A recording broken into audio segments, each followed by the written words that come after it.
Here we go.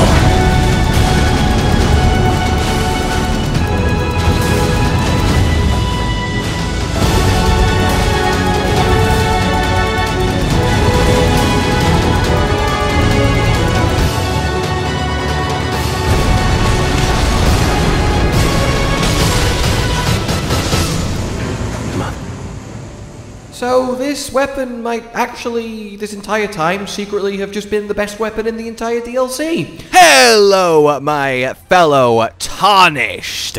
Forget rolling, forget dodging, forget running around and being scared of boss attacks. No. Today we stand our ground, we fight, and we win. This is a build, as you are seeing, that says I don't care what you're doing to any given boss. Attack me all you want with your flashy light show. I'm just gonna stab you until you bleed to death. And it is marvelous.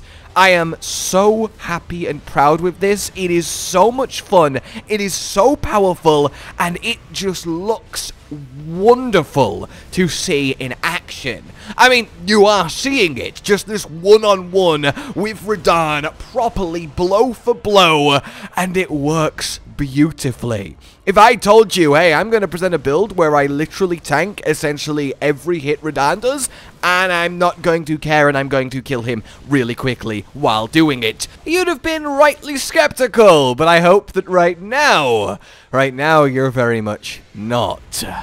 So, what's actually going on here? Meet Patter, the new fist weapon in the DLC that's sashable and fusible.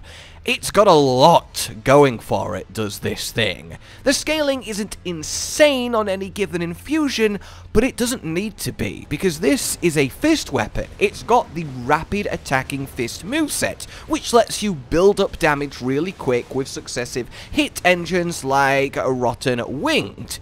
But also, it's a fist weapon with the range of a straight sword, so you don't have to worry about missing constantly or weird hitboxes or just not having any range. You can hit things very comfortably. Then we go past that and realize that, oh, it does piercing damage, which is on balance the best damage type in Elden Ring, and the damage type that lets you use the spear talisman, which is a huge boost to pierce weapons that are counterattacking. And all that is hitting the enemy with pierce damage while they themselves are in an attack animation. Now, normally, that would be kind of dangerous, right? Because if you're locked in your own attack animation while the boss is doing theirs, they're going to just hit you after you've done the damage, and that's not a trade you normally come out on top of. However, for like guard counter builds or poking from behind a shield, it works great. But it also works great with Endure. Probably on balance my favorite Ash of War in the entire game, despite how on the surface boring it is, but the ability to get essentially infinite poise and colossal damage reduction, so you can just tank the boss and ignore it while doing what you need to do, is both really fun and opens up a world of builds, this being one of them. We then give it a bit of bleed to make up from its lower raw damage, and we're cooking. Hell, I don't normally do this, and this is not a PvP build. We don't normally do PvP builds, but I couldn't resist in this case, and you are seeing the hilariousness of the results. So we have a rapid hitting, high damage, high status, long range, pierce damage dealing fist weapon that lets us spam attacks while endured into the enemy while they're attacking us, getting that sweet bonus, and then we just do that until they die, while managing our health with Flask, taking very little damage in the process, and it just sets you up for this incredible loop of literally manoing the boss, and it's so satisfying, because it's not just completely brain off. You have to time the endures, you have to time your flasks to reset your health to then go again with another round of endure exchanging. You have to think about the attacks that are coming in and going, but yes, a lot of the time for a lot of bosses, you can just endure an R1 yourself into a victory, which is also very much marvelous. So if you are sold, if you are ready to become a spike fist tanking god that can go toe-to-toe literally with any boss.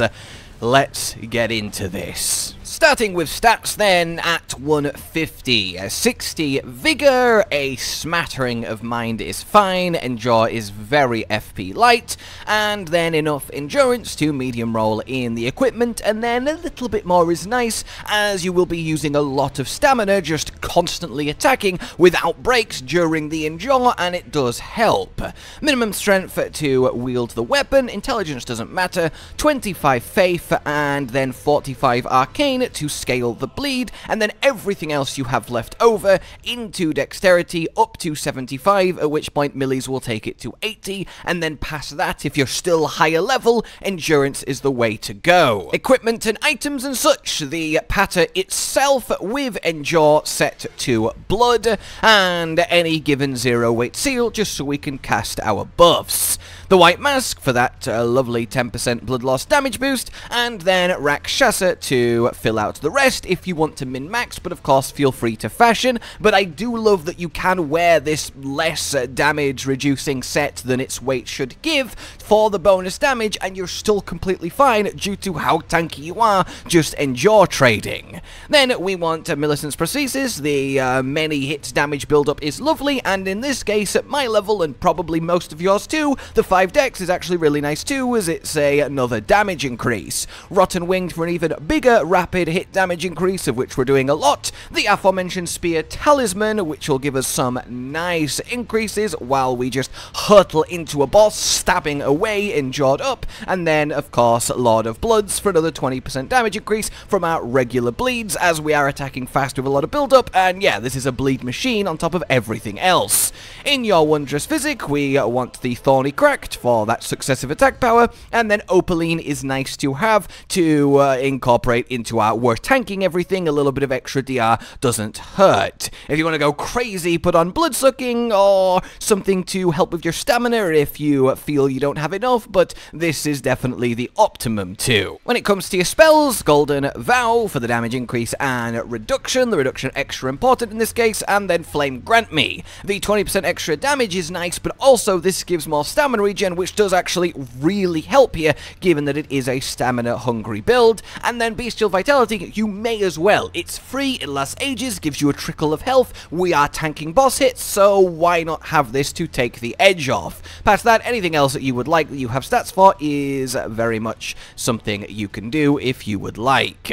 A note on Flask then. Normally this isn't a section of builds because why would it be? It's whatever is comfortable and nice for you to play with. However, you essentially don't need that many FP Flasks to power this. You need 1 full bar to fully buff up, then 2 full bars left with 1 flask. You will be fine. That's enough endures and then some to fully kill a boss. So I would recommend a 12 and 2 or an 11 and 3. The reason for this is that very much part of this build is enduring up, drinking flasks while poising through all the boss attacks. You're doing much more healing than you are taking damage thanks to endure, and then you go again with more attacking while endured. So that sort of a health flask balance flow is a big deal, so having more of them makes it easier and easier to play. And if you really want to have a little bit of extra fun here, I would heartily recommend Malenia's Great Rune, so you restore health from your attacks, from your damage taking, and then this really pushes it over the edge. I didn't want to use this in the footage of myself, because I don't like recommended builds that require a Great Rune, and it certainly doesn't, as you've seen,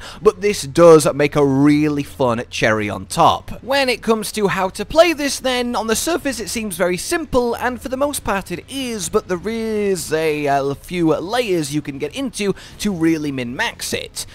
In a general rule set sense, you want to endure. It lasts a couple seconds. During that time, you want to do roughly 6 attacks into the boss, then endure again, and then repeat. Endure about 6 attacks, endure about 6 attacks. However, there are 2 exceptions. If you are half health-ish or less, instead you want to endure and then drink 2 flasks. This will put you back at full health, and you can't get interrupted drinking them because you're endured. Then you go back to endure and doing about 6 attacks.